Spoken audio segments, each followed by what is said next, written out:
High, আমি রাসেল। আমি রাইসা। আমরা কি বন্ধু হতে পারি? আমি ছেলেদের সাথে বন্ধুত্ব করি না। কেন জানতে পারি? এমনি আমার ভালো লাগে না ছেলেদের সাথে বন্ধুত্ব করতে। তা তুমি কোন ক্লাসে পড়ো? তোমাকে বলবো কেন? বাহ, দেখি অভিমান করতে পারে। ঠিক আছে, আমি তোমার সাথে বন্ধুত্ব করতে রাজি আছি। তা তুমি কোন ক্লাসে পড়ো বললে না তো? আমি তোমার সাথে পড়ি। গতকাল তুমি ক্লাসে এসে শুধু স্যারের কথা শুনছো। এদিক ওদিকে তাকালে দেখতে পেতে আমাকে। আসলে নতুন কলেজ, কাউকে চিনি না, তাই কারোর সাথে তেমন কথা হয় নাই। তা তোমার বাড়ি কোথায়? আমার বাড়ি লক্ষ্মীপুর, ওখান থেকে টিসি নিয়ে এই কলেজে ভর্তি হলাম। তা টিসি নিয়ে আসলে কেন? আর ঢাকায় তুমি কার বাসায় থাকো? আমাদের ওখানে বখাটে ছেলেরা মেয়েদের টিস করে। আমার অনেক সময় ওড়না টেনে নিয়ে গেছে, তাই বাবা টিসি নিয়ে আমাকে ঢাকার বাবার এক বন্ধুর বাসায় পাঠিয়ে দেন। আঙ্কেলের গাড়ি করে আমাকে কলেজে নিয়ে আসে, আবার ছুটি হলে আবার নিয়ে যায়।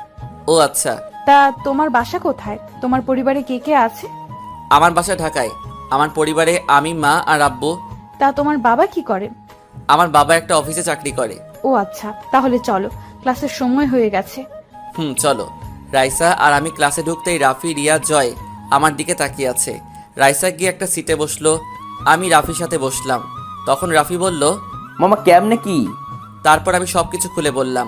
তাহলে তো ভালোই। তারপর সব ক্লাস শেষ করে বাসায় চলে আসলাম। এভাবে দেখতে দেখতে 5 দিন চলে গেল।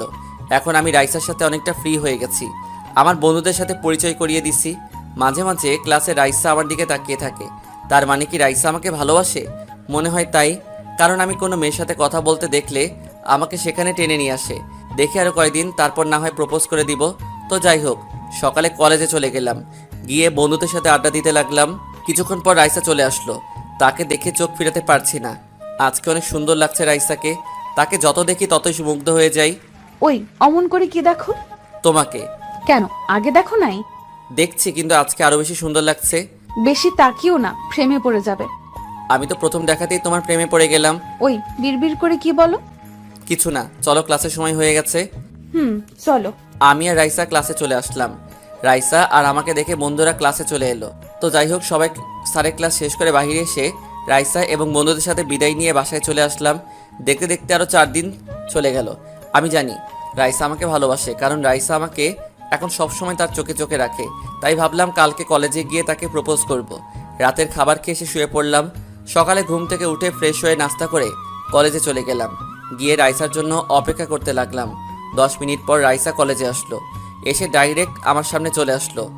কি ব্যাপার, আজকে কলেজে এত তাড়াতাড়ি আসলে? রাইসা, তোমাকে আমি কিছু কথা বলতে চাই। কি কথা বলো? এখানে না, কলেজের পিছনে চলো। ঠিক আছে, চলো। রাইসা আর আমি কলেজের পিছনে এসে পুকুর পাড়ে দাঁড়ালাম।